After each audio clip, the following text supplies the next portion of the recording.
प्रिय विद्यार्थियों एवं स्नेही स्वजन, आप सबका टीचर्स क्लासवे यूट्यूब चैनल पर हार्दिक स्वागत है।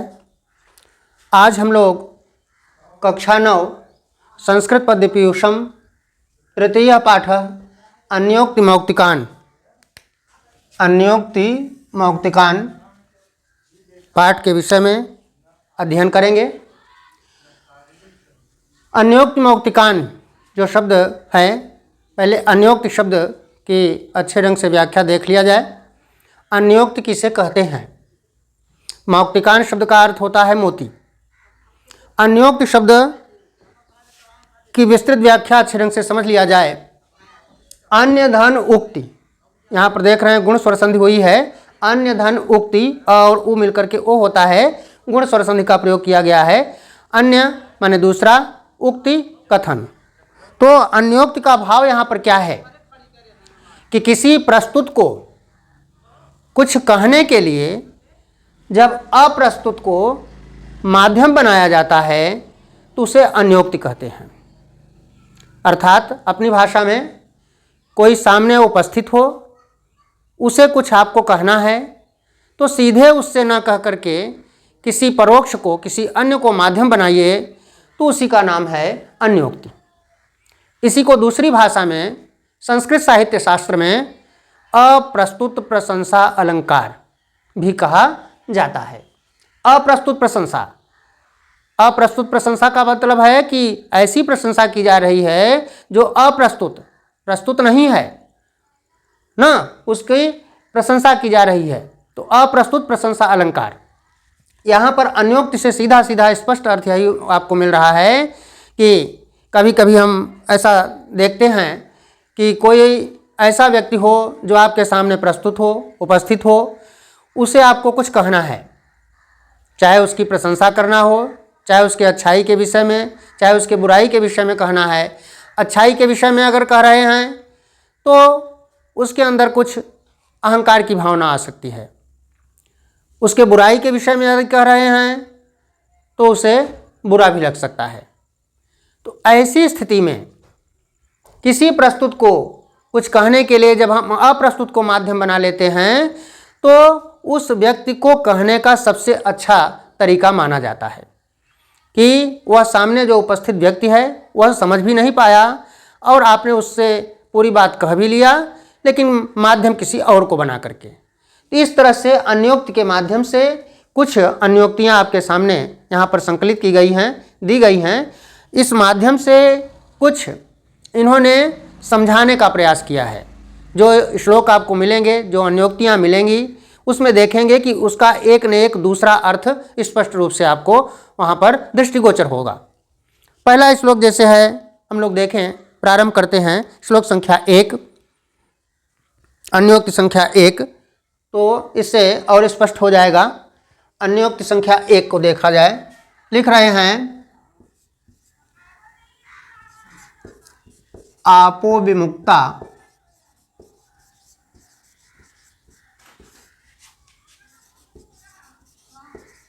क्वचिदाप एव क्वचिन्न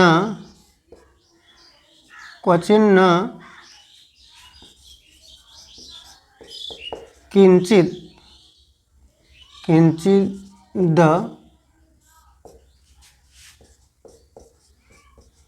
गरलम क्वचिच्य। देखें, आपो विमुक्ता क्वचिदाप एव क्वचिद न किंचित गरलम क्वचिच्य। अब नीचे की लाइन आप देखें, यस्मिन विमुक्ता, आगे लिख रहे हैं यस्मिन विमुक्ता प्रभवन्ति मुक्ता। यस्मिन विमुक्ता प्रभवन्ति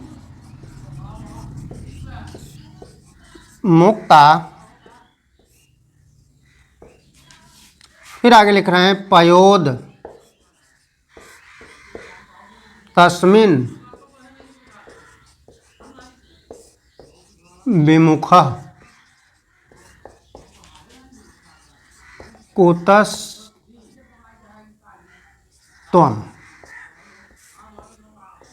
कुतस्त्वं।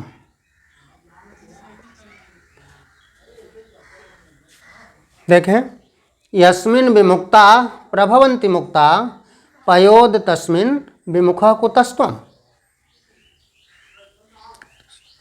अब श्लोक को देखा जाए, इसको आप सस्वर पाठ करके भी देख लें और स्पष्ट हो जाएगा आपको। आपो विमुक्ता क्वचिदाप एव क्वचिन्न किंचिद गरलं क्वचिच्च यस्मिन् विमुक्ता प्रभवन्ति मुक्ता पयोद तस्मिन् विमुखः कुतस्त्वम्। देखें, और दूसरे भाव से भी इसको आप स्पष्ट कर सकते हैं।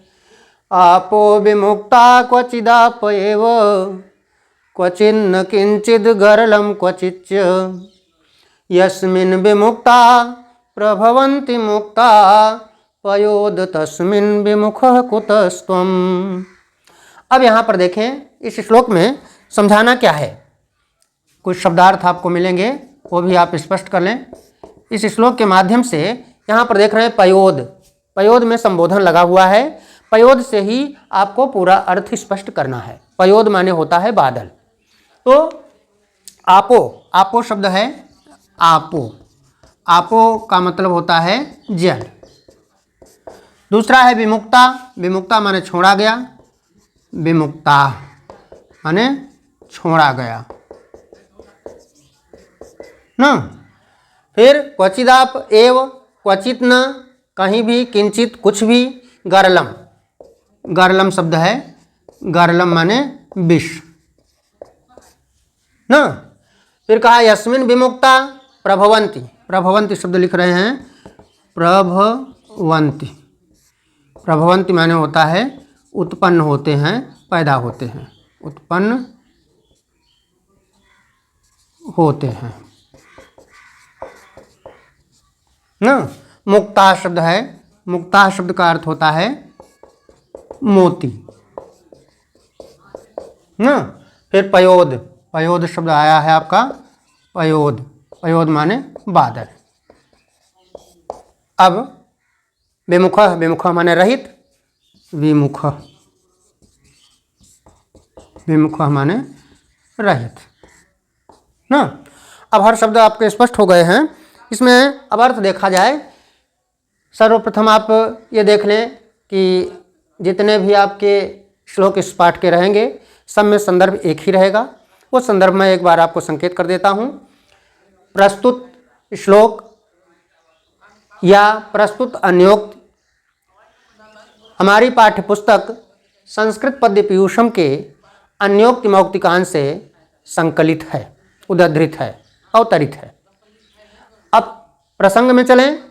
प्रसंग के रूप में आप देखें कि इस श्लोक में, इस अन्योक्ति में बादल को माध्यम बना करके किसी दानी व्यक्ति के द्वारा किए गए दान के विषय में समझाया गया है। अब आप देख रहे हैं कि बादल को माध्यम बनाकर पूरे श्लोक में आप बादल से ही अर्थ देखेंगे। उसके बाद बादल के माध्यम से किसी दानी व्यक्ति, ऐसा दानी व्यक्ति जो कि दान देता है, दान देता है और किसको दान देता है, वह दान उसका कहाँ उपयोगी होता है, किस स्थिति में होता है, इस पर विस्तार से पूरे श्लोक के माध्यम से आपको पता चल जाएगा। लिख रहे हैं पयोद, हे बादल, आपो विमुक्ता क्वचित आप एव, आपो विमुक्ता माने तुम्हारे द्वारा छोड़ा गया, त्यागा गया। आपो माने जल, क्वचिद आप एव, कहीं पर जल ही रहता है। हे बादल, तुम्हारे द्वारा छोड़ा गया जल, तुम्हारे द्वारा बरसाया गया जल कहीं पर जल ही रहता है। और क्वचित न किंचित, कहीं पर कुछ भी नहीं होता, कहीं पर वह कुछ भी नहीं होता, व्यर्थ हो जाता है। और गरलम क्वचित, कहीं पर वही जल जो है गरलम, विष बन जाता है, जहर बन जाता है। फिर कहा यस्मिन् विमुक्ता प्रभवन्ति मुक्ता, कहीं पर तुम्हारे द्वारा छोड़ा गया जो जल है वह प्रभवन्ति मुक्ता, मोती बन जाता है। तो लिखा कि पयोद तस्मिन विमुखा कुतस्तम।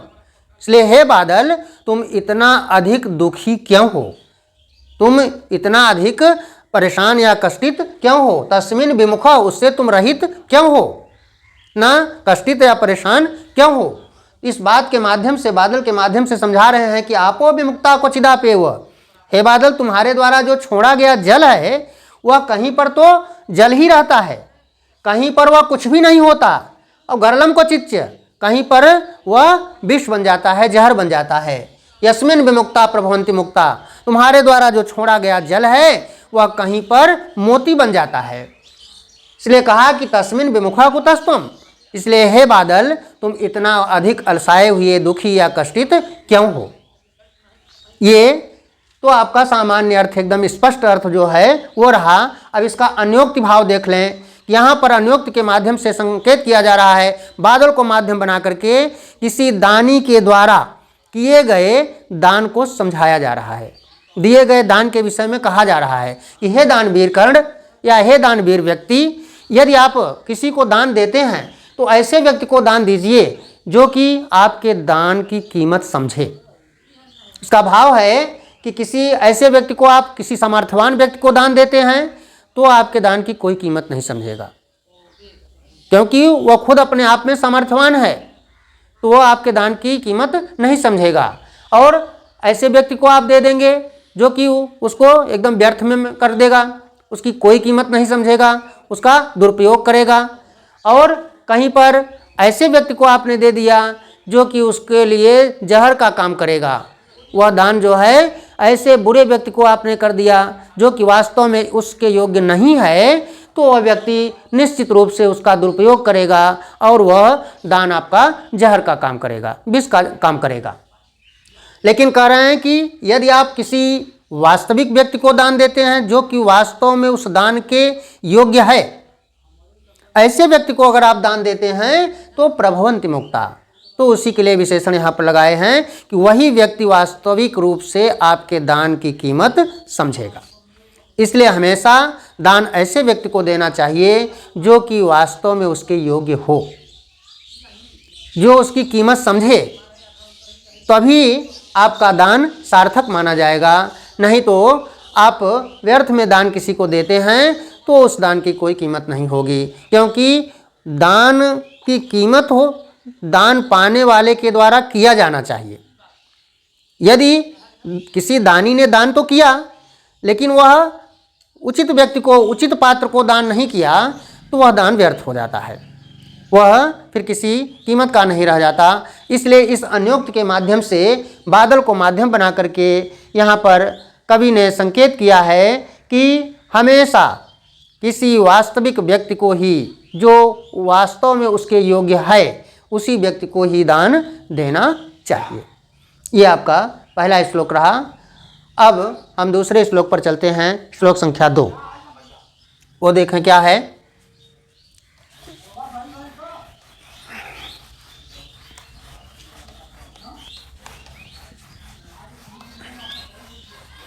श्लोक संख्या 2 को देखा जाए। पहले हम इसको स्पष्ट रूप से लिखते हैं आपके सामने। श्लोक संख्या 2 वो है, देखें श्लोक संख्या 2 है, जलनिधौ जननम धवलम वपुः मूर रिपो रपि पाणि तले स्थिति। मूर रिपो रपि पाणि तले स्थिति। देखें, जलनिधौ जननम धवलम वपुः मूर रिपो रपि पाणि तले स्थिति। आगे लिख रहे हैं, इति समस्त गुणान्वित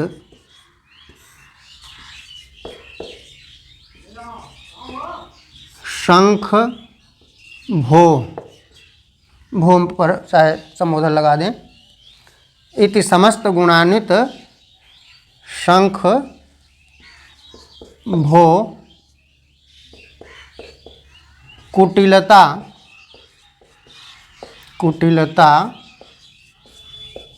हृदयान्न निवारिता। ये श्लोक है आपका, देख लें।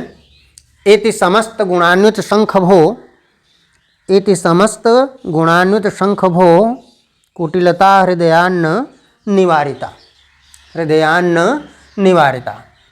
ये आपका श्लोक पूरा हुआ।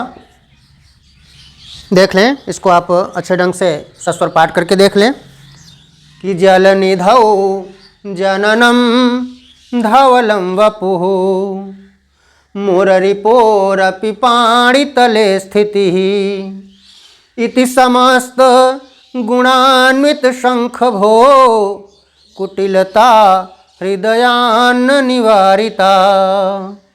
कितना बढ़िया श्लोक है, कितना सरलता से आप गा करके इसको सुना सकते हैं, सस्वर पाठ कर सकते हैं। एक बार और मैं आपको संकेत कर देता हूँ, इसके बाद इसकी व्याख्या आप स्पष्ट रूप से देखें। जलनिधौ जननम धवलं वपुः मुररिपोरपि पाणितले स्थितिः इति समस्त गुणान्वित शंखभो कुटिलता हृदयान्न निवारिता। अनेक रूपों में आप श्लोक को गा करके बढ़िया से पाठ कर सकते हैं। अब इस श्लोक में जो शब्दार्थ हैं उसके विषय में देख लें, उसके बाद हम इसके व्याख्या आपके सामने रखते हैं। जलनिधौ, जलनिधौ शब्द है, जलनिधौ, जलनिधौ माने होता है समुद्र, ठीक। जननम, जननम माने पैदा होना, हाँ। फिर लिख रहे हैं धावलम, धावलम शब्द लिख रहे हैं। धावलम माने श्वेत या सफ़ेद स्वच्छ ना। वपुः माने आप समझते ही हैं, वपुः, वपुः माने शरीर। फिर लिख रहे हैं मुररिपोरपि, मुररिपोरपि, ये शब्द लिख रहे हैं। तो मुर नामक शत्रु के मुररिपोरपि पाणितले स्थिति, मुर नामक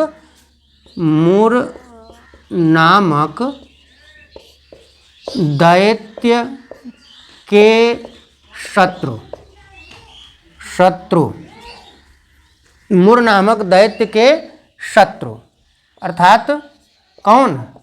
विष्णु भगवान, विष्णु का ना। हमने विस्तार आपको इसलिए दे दिया कि आप समझ जाएं कि मुररिपोरपि का भाव क्या है। मुर नामक दैत्य के शत्रु ना, विष्णु का। फिर पाणितले, हाथ में, पाणि माने हाथ, जानते ही हैं, पाणि, पाणि माने हाथ। फिर लिख रहे हैं कि समस्त गुणान्वित, गुणों से युक्त, शंख समझ ही रहे हैं। कुटिलता, कुटिलता शब्द का अर्थ देख लें। कुटिलता, कुटिलता माने होता है टेढ़ापन, टेढ़ापन ना। फिर हृदयान्न निवारिता, निवारिता शब्द का अर्थ है निवारिता ना, दूर करना, दूर करना। अब स्पष्ट रूप से आप अर्थ देख लें। यहाँ पर देखें शंख को माध्यम बनाया गया है, लिख रहे हैं आप देख, शंख भो ना, संबोधन लगाया गया है शंख पर। शंख को माध्यम बना करके देखिए यहाँ पर क्या समझाना है इनको।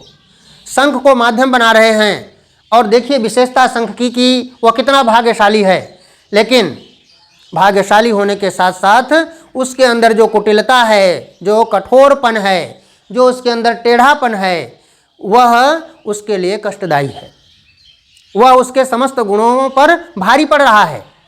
इस बात को देखिए कैसे अभी आपको अन्योक्त के माध्यम से कितना बढ़िया ढंग से समझाते हैं। आप देख लें, पहले सामान्य अर्थ देखें। शंख भो, हे शंख, जलनिधौ जननम, तुम्हारा समुद्र में जन्म हुआ है। हे शंख, तुम्हारा जन्म कहाँ हुआ है? समुद्र में हुआ है। धवलम वपुः, तुम्हारी जो शरीर है वो कैसी है? धवल, धवल माने एकदम श्वेत, सफेद, स्वच्छ, हमने लिख दिया है श्वेत। तो तुम्हारी शरीर कैसी है? एकदम श्वेत शरीर है, सफेद शरीर है। फिर कहा मूर रिपोरपि पाणितले स्थिति, और सबसे बड़ा सौभाग्य दर्शा रहे हैं कि हे शंख, मूर नामक दैत्य के शत्रु अर्थात भगवान विष्णु के पाणितले स्थिति, कमलवत हाथों में तुम्हारी स्थिति है, तुम विराजमान रहते हो। ये कितना बड़ा तुम्हारा सौभाग्य है कि भगवान विष्णु जो कि जगत के पालनहार हैं, ऐसे परमपिता परमेश्वर भगवान विष्णु के हाथों में तुम स्थिति विराजमान रहते हो। फिर कहा इति समस्त गुणान्वित शंख भो, हे शंख, इन समस्त गुणों से युक्त होते हुए भी, इन समस्त गुणों माने विशेषताओं से युक्त होते हुए भी कुटिलता हृदया न निवारिता, जो कुटिलता है तुम्हारे शरीर की, जो कुटिलता है, जो तुम्हारे शरीर में टेढ़ापन है, कठोरता है, वह हृदयात न निवारिता, तुम्हारे हृदय से उसको दूर नहीं किया जा सकता, उसको अलग नहीं किया जा सकता। तो यहाँ पर देखिए कितना अच्छे ढंग से समझाने का प्रयास किया गया है। किसी प्रस्तुत को, कोई प्रस्तुत है जिसको कि समझाने का प्रयास किया जा रहा है शंख के माध्यम से। वो प्रस्तुत कौन है? वो प्रस्तुत है कोई उच्च सम्मान प्राप्त व्यक्ति, कोई उच्च सम्मान प्राप्त व्यक्ति है। उसके लिए यहाँ पर देखिए शंख को माध्यम बना करके कितना अच्छे ढंग से समझाया जा रहा है कि वास्तव में यदि आप उच्च सम्मानित हैं, उच्च पद पर आप आसीन हैं, आपको सम्मान प्राप्त है, तो ऐसे व्यक्ति के अंदर कठोरता नहीं आनी चाहिए, उसके अंदर कठोरता की भावना नहीं होनी चाहिए।